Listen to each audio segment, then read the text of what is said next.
Kalaog na pagkagawian na nating mga Pilipino tuwing Biyernes Santo at sa panahon ng Kwaresma bilang paghahanda sa Pasko ng pagkabuhay ni Jesucristo, na tayo po ay magsagawa ng ating debosyon sa Station of the Cross o yung Daan ng Krus. Kaya ituturo ko sa inyo sa tanawan kung saan pwede po kayo magsagawa ng debosyong ito.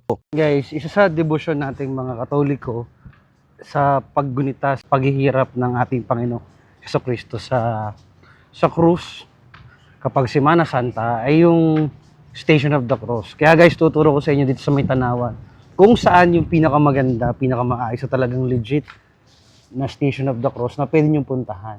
Dito lang po yan sa may likod ng ating St. John the Evangelist Church. So, papakita ko guys sa inyo yung tsura ha. Ito yung simbahan natin, yung simbahan natin ng St. John the Evangelist. Tapos sa tabihan niya guys, mayroong gate. Yan, yung gate na yan.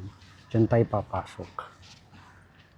Makalaog, ang mahalagang layunin po ng Station of the Cross ay paggunita sa passion ni Jesus. Binabalikan po yung 14 na yugto mula sa paghatol kay Jesus hanggang sa kanyang paglibing. Layunin po nito na ilapat ang mga aral ng paghihirap ni Jesus sa mga buhay ng bawat Kristiyano. At ito po ay isang espiritual na paglalakbay na nagpapaalala sa wagas na pag-ibig at sakripisyo ng Panginoon para sa ating kaligtasan ng sangkatauhan. Nung kami guys yung nag-Station of the Cross pa, kami napunta sa sa Marian, sa may Balete. Doon kami nadayo.